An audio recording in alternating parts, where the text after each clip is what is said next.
Um, well, all right, everyone. So, Will, I didn't answer your email because I was crying. Um, but I apologize for not. So, do you want to speak to the group now? Yeah, sure. Well, sorry about that, Tammy. It's But yeah. So I think some people on the call already know that I was unfortunately on the job market, no fault of anybody. Just the way the world works. But so Monday I accepted a position with CDPHE that starts on October 20th. So essentially, unfortunately, I will not be able to finish out anything with Sapphires, unfortunately, because I know we're ramping up a lot of things. So I think the next steps will just be to kind of get Danny and Misa spun up and whatever else, Tammy and I guess Kristen or whoever might need. But yes, so I think I'll be on two more calls for for Sapphires. Yeah, so I'm super bummed. You've been a really integral part of getting things done. I don't know how we'll manage without you. Obviously, we're going to have to. Um, yeah, and I think you are part of what's made everything work. So, in addition to crying, I was freaking out a little bit. Yeah, I was and they're like, well, when can you start? I was like, how late can I start? And I think it's mainly because their schedule goes along with the EPA. So he's like, the new guy's like, I need you to start like now. So I was like, oh crap. I know, I know. So If they have work for you, they would. So that's why they hired you. Um, so at least we have a little time to make sure all your knowledge is transferred. yeah, But I will say for now I will be um I don't know how much it'll help anybody out, but for now it is a hybrid position based in Denver. So in the meantime, I will still be locally in Fort Collins. And I think at least one of these onboarding weeks will be 100% remote to take care of HR stuff. So I may have some kind of unofficial availability to answer questions or, help out with something or whatever. Like if I have time to, at least in the immediate. And then, but yeah. yeah, but you're going to be working for them. Hmm. Yep. So we'll have to make sure all of your expertise is transferred. And Will, I think you've been not only instrumental in getting things done, but you've just also been, really stabilizing and fun part of the group. So I'm really sorry to see you depart. And I understand that whole stupid funding thing, and that these days people are just doing what they got to do. And so I'm glad that you have something, and they're really lucky to get you. Um, okay, so man, that becomes more important than ever that everybody knows how to do the field stuff. Kristen, did you want to tap someone for three objects? We've lagged a little bit on that since you did yours, so it won't be today, but maybe for next week. I was gonna do Misa, but he's not here because he's in the field. So I'm gonna tap Christian. Okay. And I'm starting to forget who has done it, so if you get tapped and you've already done it, then you can complain. Christian, you up next? Yeah, next week you're doing tech team, so you have to be here. Do you accept the challenge? I accept the challenge. Awesome. Yes. Okay, I just so cleaned my desk and threw away tons of crap. well then Garbage. you only have three objects left. Okay, that'll make it easy. Okay, so we've had a bunch of questions come up that seem to have a moral or an ethical component to them. And I thought we would just take the heavy stuff all on one day today. Um, and I have received input from Marilee on this, and Paul's out in the fields and he did not send anything. I don't think I can channel him. Um, but I've heard things that he said before. So let's just, my three questions were, should we leave the portable air cleaners behind? We've agreed as a group not to leave the pressurization device behind because of its readiness status. But we haven't agreed whether to leave a portable air cleaner behind. And so the second question is, should we do a 2-week baseline, meaning no air cleaning at the end of the study? And then the last question is, should we offer the participants anything besides a report? So leaving portable air cleaners behind, I want to just start with positives and negatives about that. I was gonna, I did record, okay. Yeah, Can I positives give, and negatives. Yeah, just jump in. You don't need to raise your hand or anything, anybody. Sure. I'm gonna give a quick framing just based on the hardware intervention piece, because I think we're gonna take out the automation, right? Good news is I think we can integrate the automation into the portable air cleaner that Paul suggested, so that's a good one. But I don't think we're gonna be able to pull the automation out rapidly while people are watching us. So we might have, if we're leaving them behind, we might need to do like a swap. Here's your quasi new one, we're taking your automation away, we pull stuff back into lab. That's just a quick framing thing as we think about logistics. But I am in favor of leaving it. I think that is a nice thank you item for us to leave there.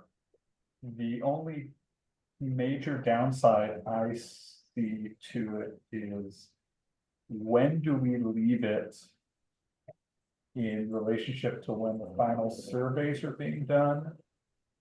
Particularly if people are in the pressurization group. Like, I know that our thank you gifts or whatever, our thank you company, participant incentives shouldn't be dictated by that, but I think it's a little odd that we do the pressurization, give them a portable air cleaner, and then ask them what they think about the pressurization system. So I think we just need to be really deliberate about how we frame the thank you gift conversation and the timing of the surveys, because it might like undercut the credibility and change how they answer questions. That's the only logistical downside that I see. Yeah. So I think what you're referring to, Christian, is that we've sort of hinted that the people who get the pressurization intervention, since we're not going to leave that, we would also leave them an air cleaner to say, yeah, cleaner matters, thank you. And we can't leave the pressurization because of where it is in development. But I think you're saying that the way we do it could possibly interfere with their responses to the surveys. So that is something to be careful about. Other comments on pros or cons?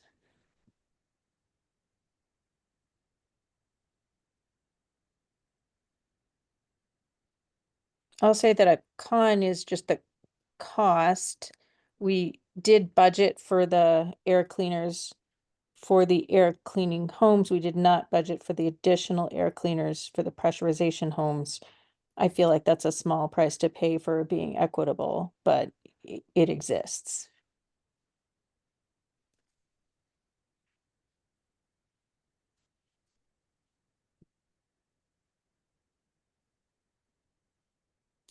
Okay, so I'm not hearing a lot of complaints about leaving the air cleaner behind. I hear some logistical critiques, which thank you for raising those so we can be ready. I don't think there are a lot of cons. I can't think of. If they Yeah, thought the air cleaner was if they took us giving them that as an endorsement of that brand and model and overemphasize that, maybe it's, I don't know, worth some note that says like how we selected it, but it's not really an endorsement of this as an outstanding model relative to other things that they may encounter. I know there's so many out there. Mhm. So that's, I don't really see it as a con, like a reason not to, but just a caution. Yeah, that's good thinking. Have you left air cleaners behind, Allison, in any of your studies? No, no, we've only done the compensation and reporting. But we Okay. haven't provided them as part of a study before either. So Okay. we have provided, as you know, we've provided stoves, and then everybody has gotten a stove. Yeah. So in that sort of framing, I feel really comfortable about leaving the air cleaners and giving one to the participating households that didn't get one as part of the study itself. Yeah. Okay. And then Marilee wrote, if all the participants get for their participation in the study is a report, then I think we should offer to leave the portable air cleaners.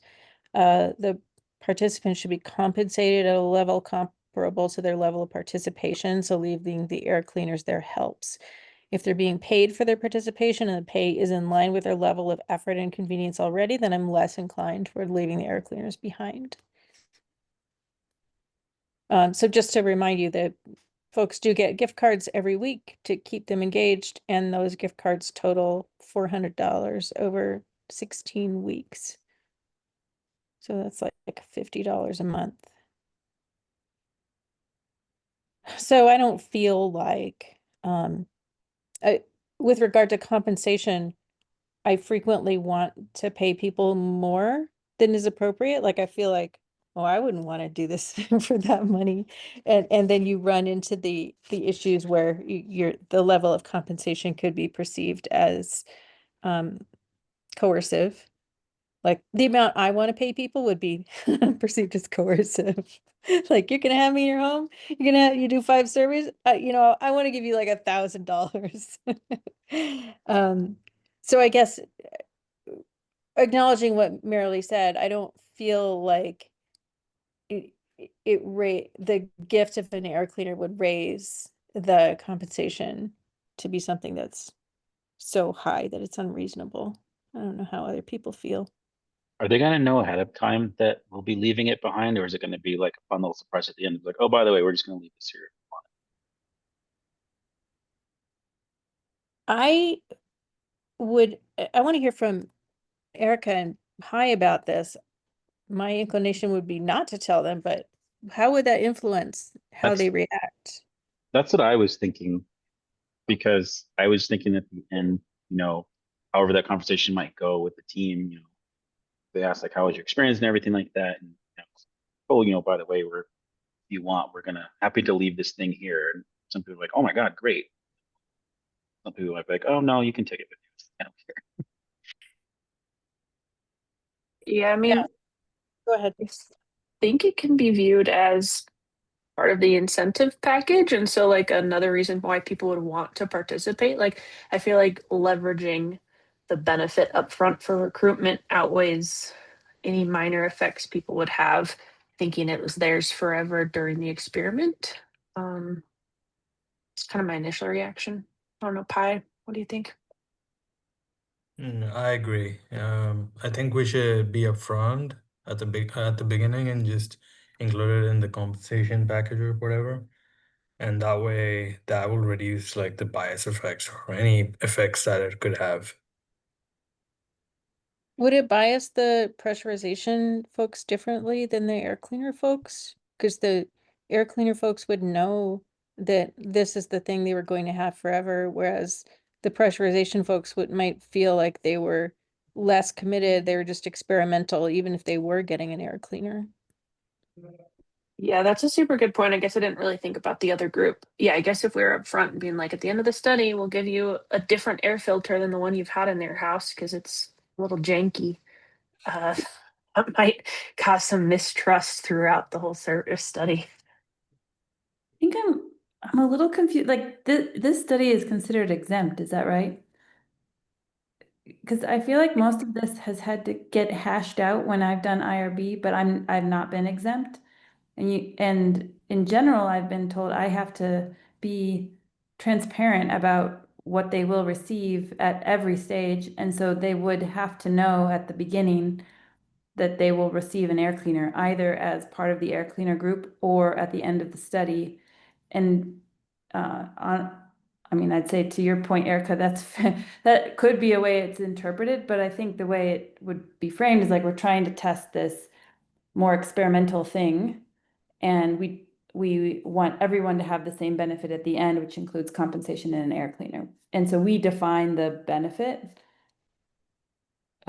like the direct material benefit and any other benefits like learning about their air quality, things like that. But that's always been required when it's like for IRB. And so when you're in this, but I feel like as a gray zone, we're like serving as our own IRB. Well, Well, we no, have, yeah. is it exempt or is it just approved, Kristen? Well, exempt, and so you have to have IRB approval. There's exempt, expedited, and full review, right? Full review is like Right. you have to do medical, like your medical study, right? Yeah. I think you get it. I won't explain the difference, right? But they all require IRB approval. That's It's right. just That's right. expedited and full review require like full detailed. Yeah. Exempt still requires IRB approval, and you're right. We do have to tell them what the compensation is. But like if it's going to bias the participants, right, you're allowed to withhold some information if it's for the purpose of the study. And as long as you come clean at the end and are equitable across participants, IRB won't have an issue. Okay. Yeah, that's right. It's exempt. So it's been looked at. It's just the details and these decisions we get to make based Kristen on. says she can't check. I don't remember if it was exempt or if it was just reviewed It under the was expedited. Expedited. So, it's still even if it's reviewed by the same. expedited. Yeah. Yeah, So I'm if not. we were to change this compensation, we would have to file an amendment, but like it would get approved the day of. Yeah, we did not declare that we were providing the air cleaner. We only discussed the compensation when we submitted the IRB, so we would have to submit. What My, we've done. go ahead. What we've done in a study, we're doing this in our, for one right now, is we told them that they get like a closeout thank you gift, and we just didn't tell them what it was. That might be a way that we could address the IRB piece, right? It checks the box, but we don't have to tell them Interesting. the filter. That's a nice way to finesse it. We did that because we didn't know what it was good. But we got a dollar amount and then figured it out once we read the village. But Okay. Yeah. I like giving surprises. What's the current value of these air cleaners? Just curious. let me pull the price. And I know I can get them cheaper than what I got them off of Amazon.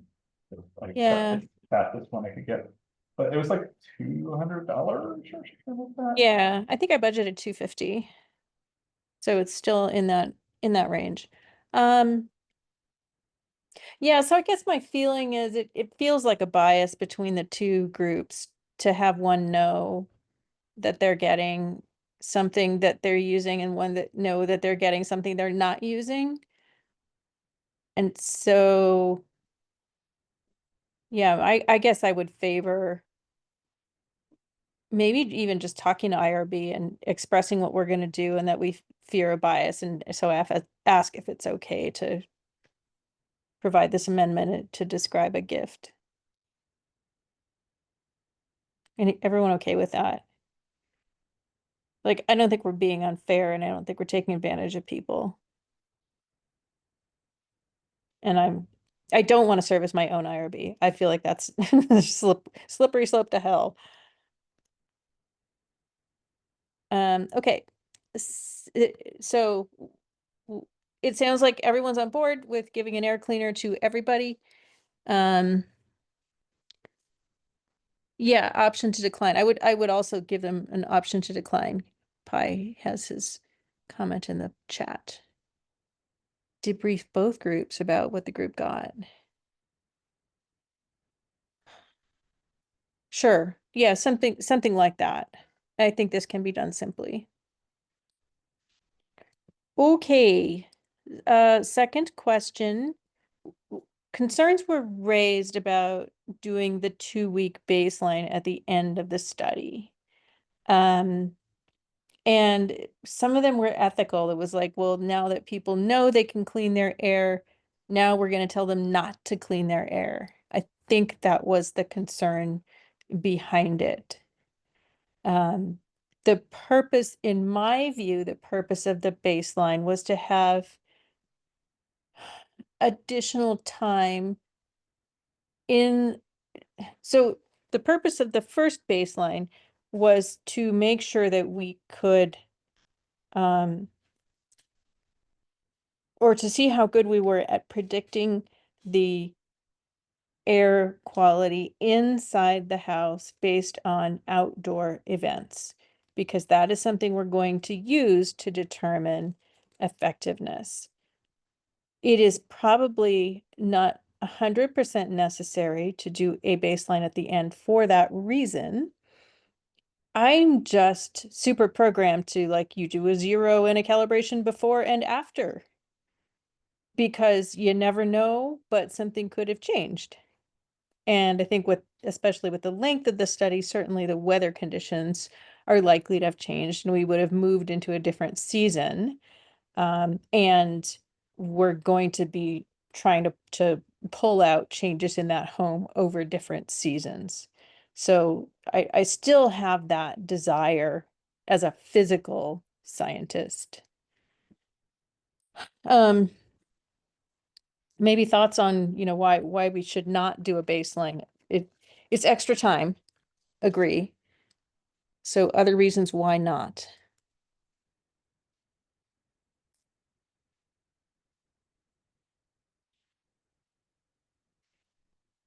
Or why?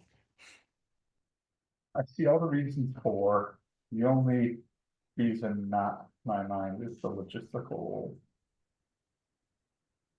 headaches. Like, are we gonna take things away so that they can't do it? Are we gonna disable things? It just adds potential visits.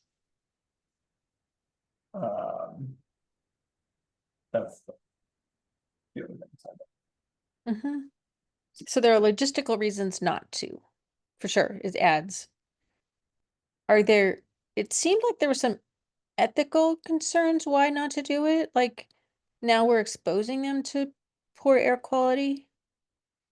Or like, is it unethical to leave an air cleaner in their house that they can't turn on?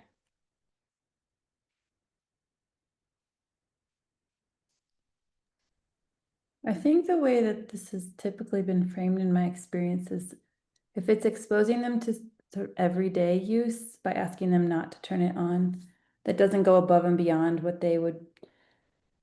we would say is their normal case, which might vary from, country to country or setting to setting, but in this case, we're not asking them to be, say, like overexposed. Like, and Christian might have more experience with this, but like exposure chamber work, we're just saying they can't be more protective. So I think in that way, I find it falls within the bounds of like acceptable risk as I've understood it through IRB. Yeah, I don't see them from anything we've done before, pushing back and saying that we're taking away protection. It's not like we have given them a cancer drug that we're now withdrawing them from. It's minimal risk starting point and minimal protection. I don't see. I think there's like, are we going to? I think from an IRB standpoint, we're fine. But are we fine for us?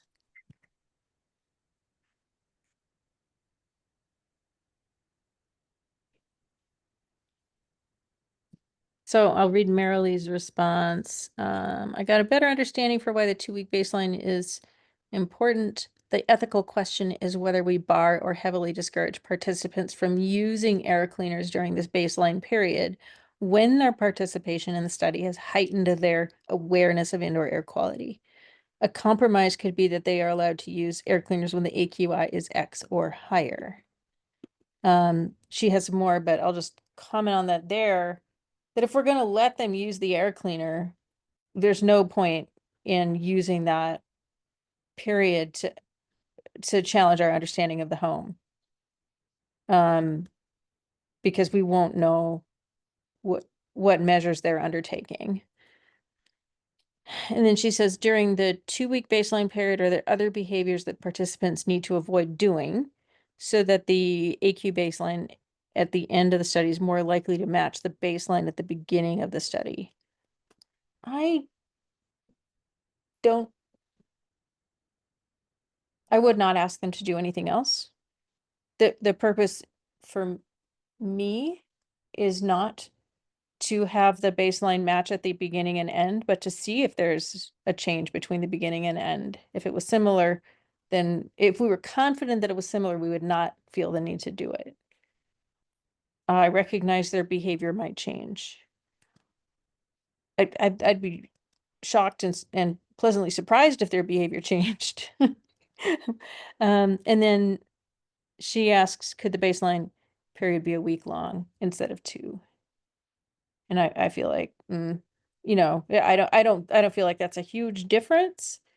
And I also don't feel like it must be 1 week or 2 weeks.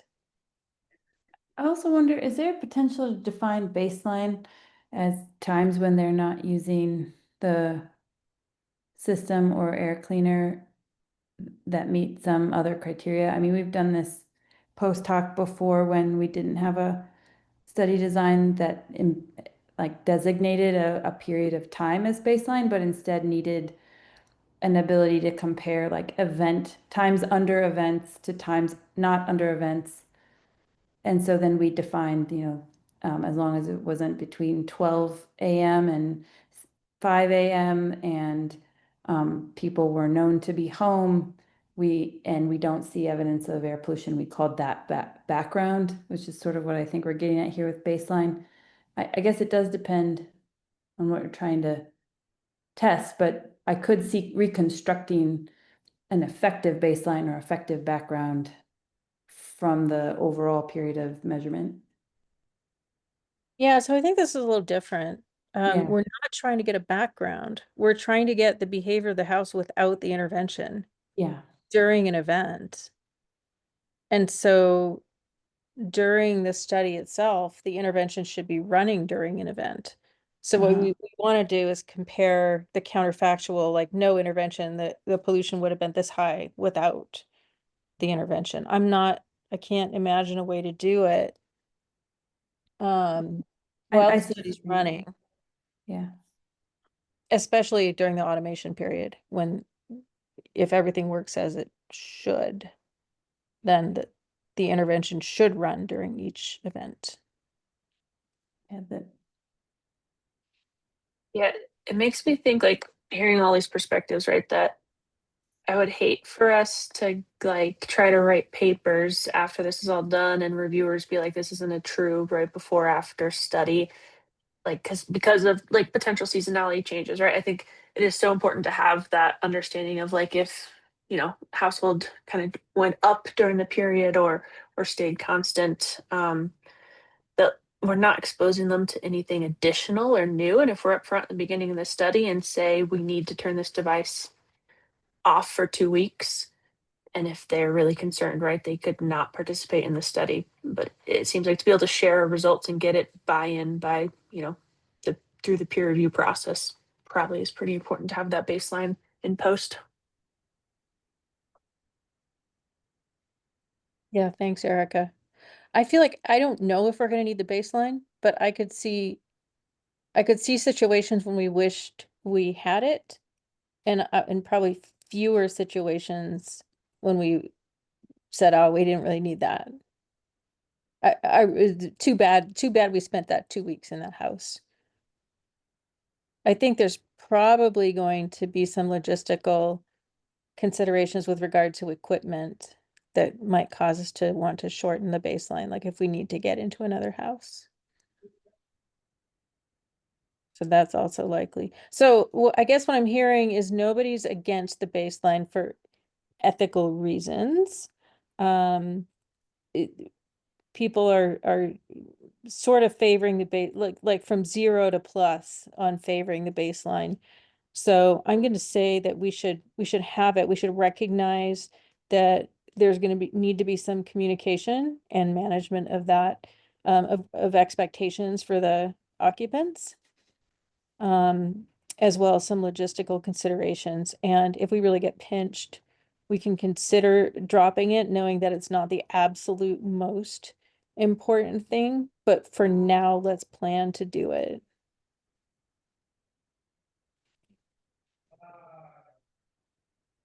Objections?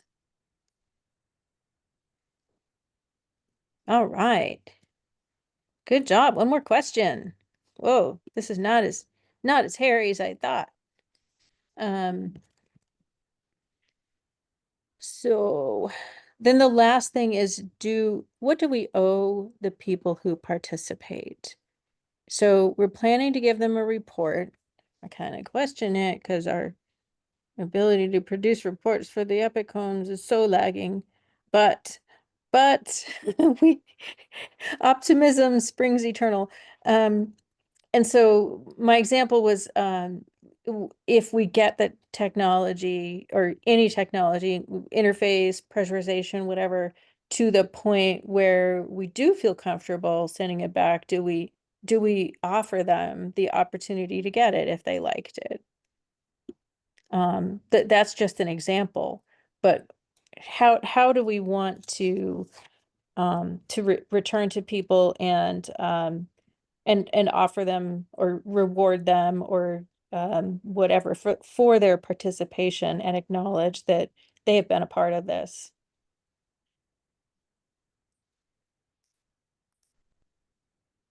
My opinion is, like, I think it makes sense to do things that are commercialized, that have existing pathways for replacement parts and customer service and troubleshooting, all of those pieces. But unless we as a team are committing to providing long-term customer care, I think we could actually potentially hamper the success of a technology like this by leaving it in the homes and not providing that long-term support, regardless of like its maturity state. Mhm. There's gonna be questions, and if we're not there, somebody's not there to answer that. I don't think that's. Yeah, no, I don't think we should be a tech support shop. That's a difficult job, especially when you don't have the right people to do it. So I think your point is a good one, Christian. And maybe I should roll that into what I'm asking. If there does come a point where that support is available, and this is super hypothetical, so like, but would we then reach out to them and say, hey, we're selling this stuff now, be the first or whatever? Or is that just so far out that we like shouldn't even worry about it? I think personally that thing gets into the weird realm of, now you have a company that we as a study are giving a company participant information. I think it's I know, I think I am probably on one far extreme of keeping it clean between them, but mine is no, probably not. Like, whatever we do during the study is during the study, and That's fair. those lines don't blur. Mhm. So what about anything in between? What, like maybe my example was too extreme, but maybe thinking about people that you've engaged with in the past. Do you feel, is it kind of like, well, I paid you $400 and an air cleaner, so our relationship is over? Or do you feel like they're a part of what you're doing? Or how do you want those people to continue to be included, if at all? We could, from my other studies, we continue to talk to them if they reach out from a science standpoint. You have questions about our publications, like we oftentimes email we'll give people the opportunity to sign up. Do you want to know when our publications come out?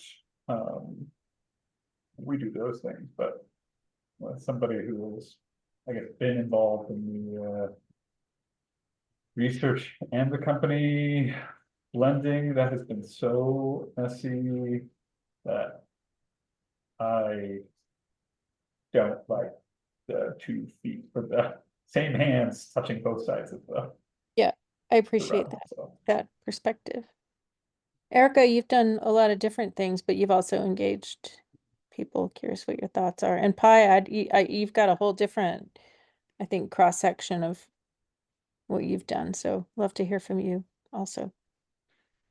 Yeah, so I've done dozens of studies, and I can say only one really, the Sharp 2 naturalistic study, which was gigantic, is the only one that we offered to keep them in the loop. And yeah, that was probably 10 years ago now. But I think what we did was say, do you want to opt in for news about publications or high level reports that come out of this? And if they did, we sent it to them. If not, we didn't reach out to them again.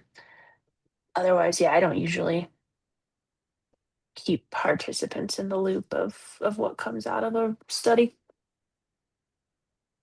Maybe that's because my studies are usually like driving related and people don't really care if what the results are, because it has no impact really on their like everyday health or life. I don't know.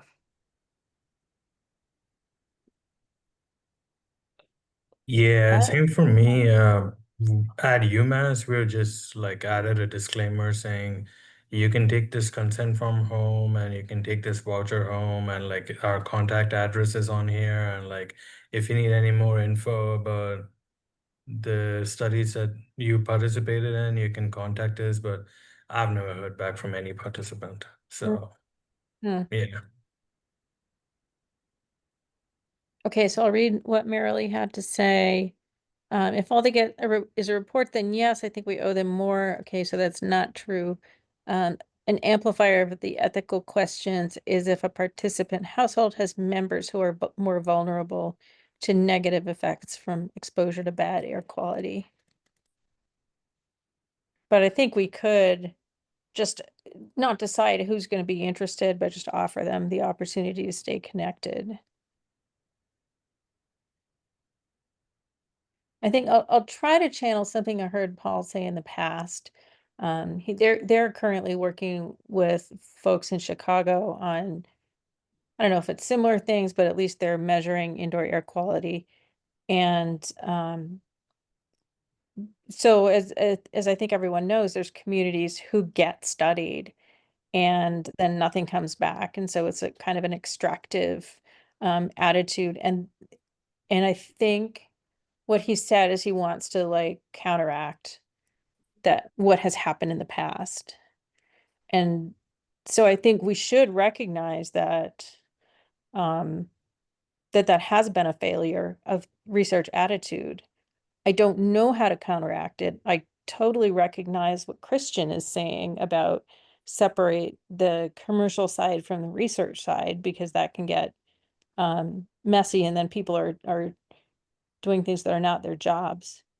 And yet at the same time, I do want to be attentive to like, we're not going to fix all the past wrongs, but if there's a better way to do things, we should try to engage with it.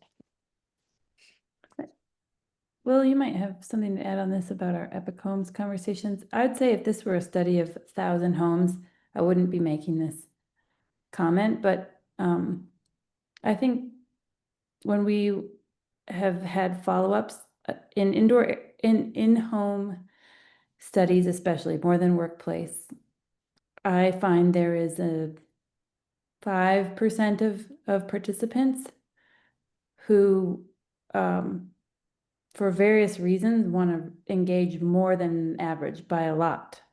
Like, Hmm. write a lot. They want to, and I think if it's possible, it's worth but planning for what that time would be, even if what's relayed can't really be much more than like, I hear you, sounds Hmm. concerning, and here are some resources we really care for you to like have, and if you have questions about them, we want to be there to answer. Like, I think genuinely demonstrating that what I would consider a very hyper vigilant household person once, it may never be satisfied by a conversation with us, but sitting with them with that concern has felt like it helps the relationship feel less like, well, we're holding you at arm's length because we can't Mm. really do anything for you. Mm. That's not always been the case. You know, been a few times where I think people felt like, and I can't change how they felt, but they felt, you're not really helping me. Like, I have Mm. air quality problems and you're not really helping me. But I do think that time spent sitting with just a small number of people that might follow up, if they do, like Christian was saying, if they reach out, if they initiate. Mhm. But I think what that comes with as a team would be like, who will be that person or people that will sit with that conversation, and will they sit with that person until they're, you know, until, like, you can still bound the time. Like, I can meet with you for an hour or meet with you for a half hour, but to not make it seem like we're trying to get rid of the interaction. Yeah. That I think you would, or that we would, but yeah, sorry, rambling.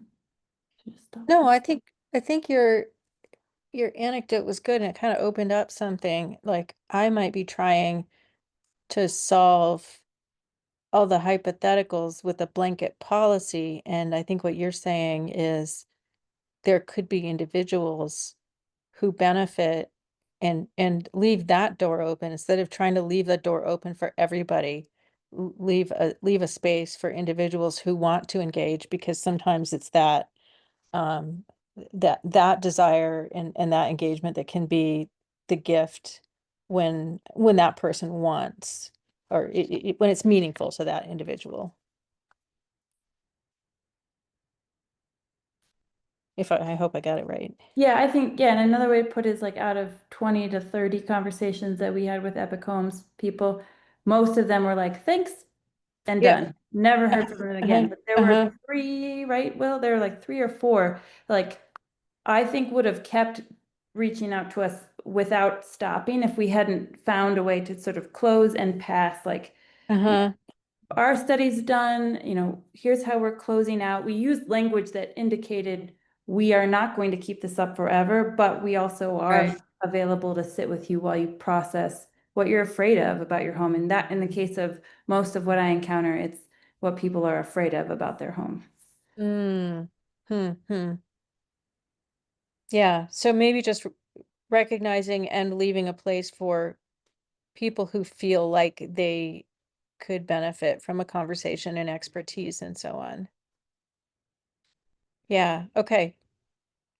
Thank you for both the suggestion and the warnings.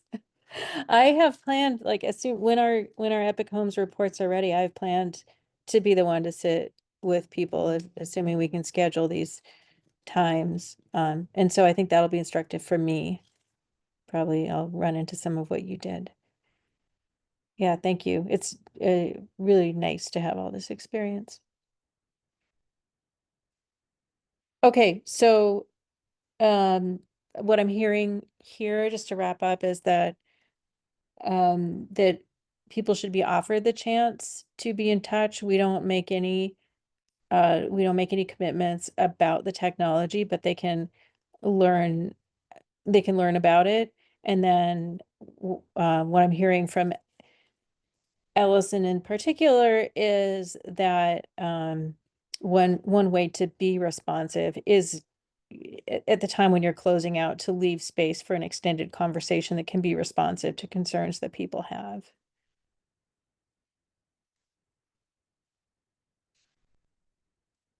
Okay, cool.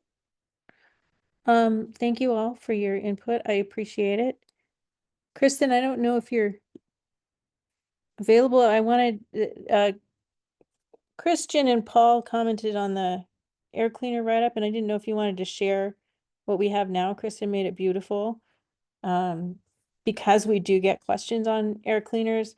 Christian referred us to EPA's air cleaner site, and then and we do link to that, but Milena was seeking like a one pager. So I just thought we could let you guys see what's available. And this is eventually going to be in Spanish, right? Yes, Misa's gonna Yeah, do there. that. I'm just. So it'll be like one side English, one side Spanish or something like that. Sorry, I didn't prepare you for this. No, I'm just trying to find it. Here's the link, so I'm not sharing my screen, but there's a link for anybody who wants to look at it.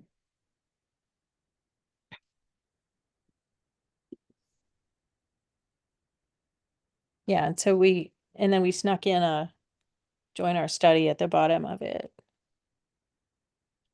So Yeah. this is a If you're kind of doing thing that just be if handed you're out doing- at community events and so on. Yeah, if you're doing any kind of talks or anything, you're welcome to print it out and hand it out. It probably would have been good for you today, Will. Oh, what did you? Oh, yeah, because you're at the conference. Didn't think about. Don't worry, I did plug Sapphires at the end of my presentation, so Yeah. I did do that. Yeah. Just not as pretty as that. I shared the link to the site so they could read more and Cool. join if they want, or share back when they get back to their local counties and whatnot with their communities. But they're only like 5 people. Hey, 5 is more than 0. Okay, thank you, everyone. Have a great weekend. Nice to see you. Bye. Bye.